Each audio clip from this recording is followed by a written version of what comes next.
আজকে আমরা তো কয়েকদিন হলো সমষ্টি সূত্র শিখতেছি, তারই ধারাবাহিকতা আজকে আমরা সমান্তর ধারার প্রথম n সংখ্যক কর্মী সংখ্যার সমষ্টি নির্ণয় তা শিখবো আজকে।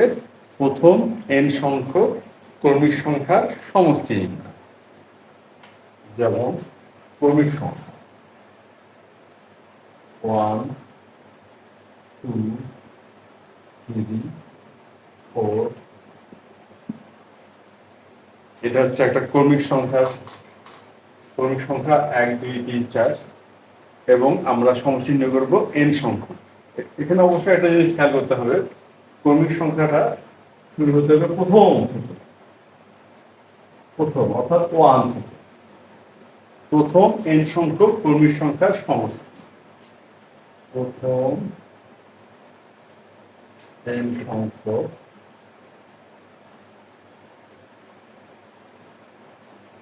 কর্মিক সংখ্যার সমষ্টি।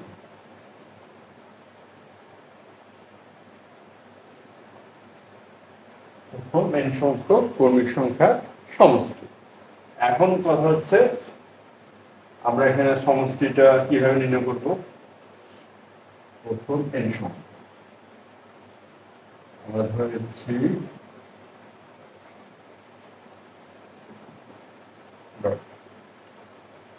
তারপরে হচ্ছে আমরা পূর্বে যেভাবে সমষ্টি সূত্রটা শিখলাম, এখন এটা আমরা এখানে করতে পারি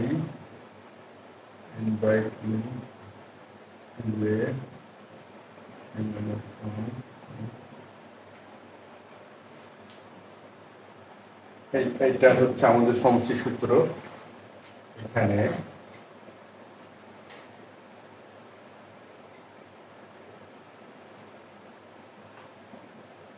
প্রথম পদ a সমান সমান 1,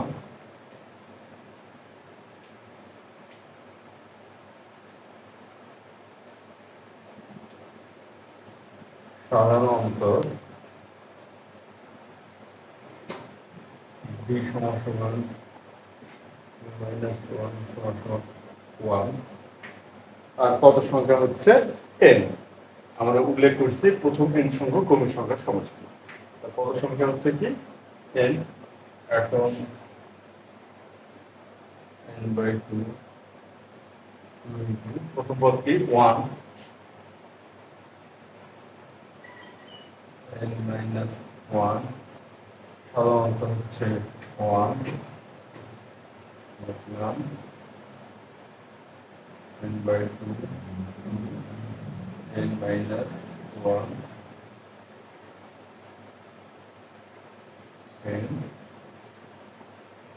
n+1/2। এই হচ্ছে আমাদের প্রথম n সংখ্যক কর্মী সংখ্যার সমষ্টি।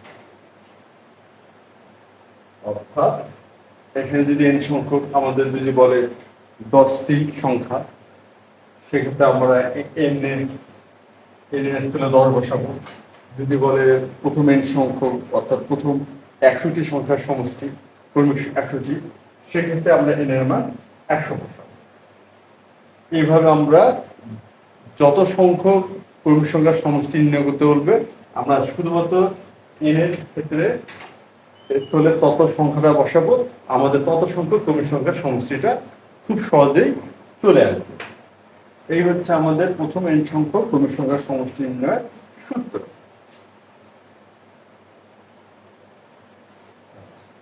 এখন একটা বিষয়, যে আমরা যে সমষ্টি সূত্রগুলো শিখলাম, আমরা কি কি ধরনের সমষ্টি সূত্র শিখলাম, এখন ওই বিষয়গুলো একটু দেখি।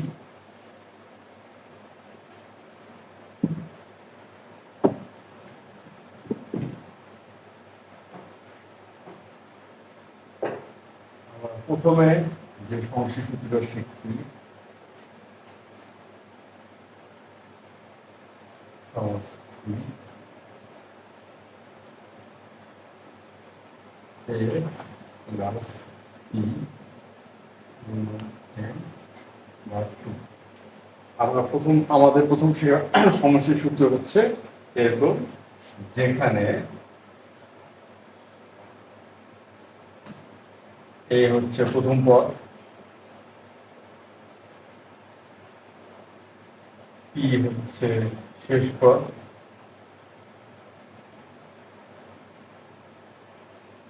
এবং এর হচ্ছে পদ সংখ্যা।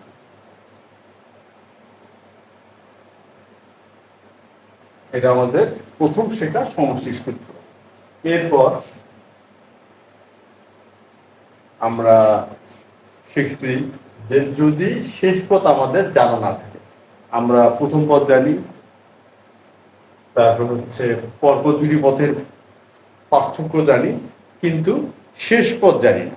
পদ সংখ্যা কয়টি সেটিও জানি, কিন্তু শেষ পদ জানি না। শেষ পদ না জানে যে সমষ্টি সূত্র, সেটা হচ্ছে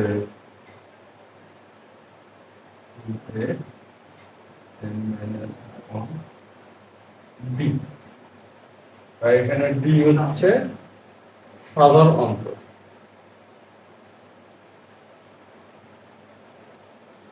ডি কি সাধারণ অন্তর।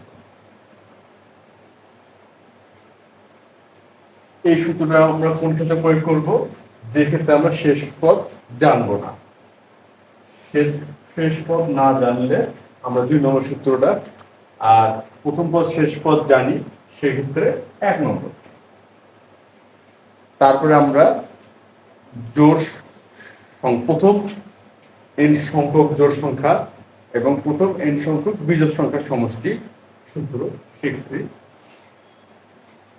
বিজোড় সংখ্যা হচ্ছে n সংখ্যক n স্কয়ার, অর্থাৎ বিজোড় সংখ্যা যতটি তার উপরে স্কয়ার। এটা হচ্ছে প্রথম n সংখ্যক বিজোড় সংখ্যা সমষ্টি। তারপরে আজকে আমরা যেটা শিখলাম,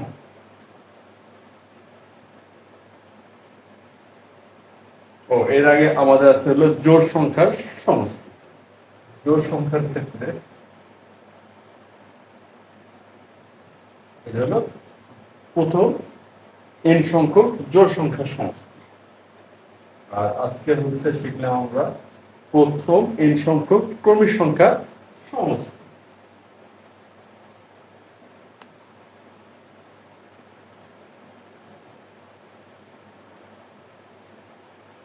এই আমাদের কয়েকটা ক্লাসে মোটামুটি আমরা এই সমষ্টির সূত্রগুলো পর্যায়ক্রমিকভাবে শিখলাম বা গাণিতিকভাবে নির্ণয় করলাম।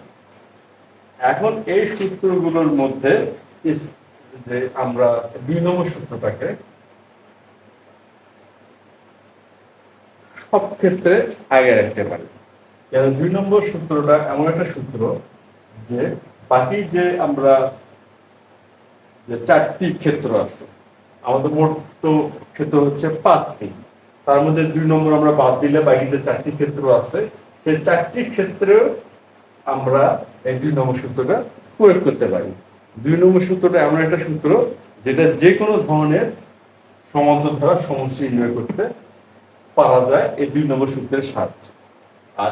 আর বাকি যে সূত্রগুলো আছে, বিশেষ করে 3, 4 এবং 5, এগুলো নির্দিষ্ট এক ক্ষেত্রে ব্যবহারযোগ্য। যেমন 3 নম্বরটা বিজোড়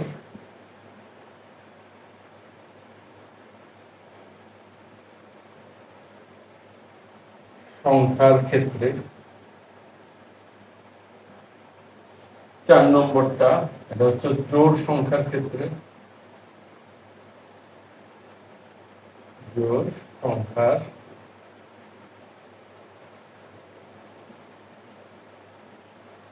ক্ষেত্রে, এবং 5 নম্বরটা ক্রমিক সংখ্যার ক্ষেত্রে, ক্রমিক সংখ্যার ক্ষেত্রে। তাহলে বোঝা যাচ্ছে যে 3, 4, 5 এই তিনটা হচ্ছে স্পেসিফিক কিছু ক্ষেত্র ছাড়া আর কোথাও ব্যবহারযোগ্য নয়, কিন্তু 2 নম্বরটা যে কোনো ক্ষেত্রে ব্যবহার করতে পারি। আর 2 নম্বরটা আমরা দাঁড় করাইলাম কোন সূত্রের সাহায্যে? 1 নম্বরের সাহায্যে। আমরা প্রথম প্রথম পদ শেষ পদ পদ সংখ্যা সাহায্যে যে বিষয়টা আমরা দাঁড় করেছি, সেক্ষেত্রে আমরা শেষ পদের জায়গায় যখন n তম পদ n তম পদ n তম পদের ধারণাটা ব্যবহার করে আমরা 2 নম্বর সূত্রটা দাঁড় করি। অর্থাৎ 2 নম্বরটা অনেকটা 1 নম্বরের অনুসিদ্ধান্ত বলা যেতে পারে, তবে এটা সবচেয়ে কার্যকরী সূত্র। আমরা যে কোনো সমান্তর ধারায় আমরা 2 নম্বর সূত্রটা প্রয়োগ করতে পারি। এই গেল মোটামুটি আমাদের সমান্তর ধারার সমষ্টির সূত্র, যেটা আমরা পর্যায়ক্রমিকভাবে নির্ণয় করলাম। এর পরবর্তীতে আমরা গুণোত্তর ধারা এবং আরো স্পেসিফিক কিছু ধারা আছে যা সমষ্টি নির্ণয় সূত্র শিখব।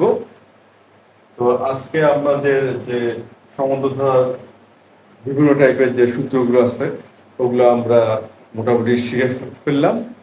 এরপর গুণোত্তর ধারার সূত্র যে ক্লাসের যে আমরা শিখব সেটা অ্যাটেন্ড করার আমন্ত্রণ জানিয়ে আজকে আমরা এখানেই আমাদের এই আলোচনা শেষ করলাম। ধন্যবাদ।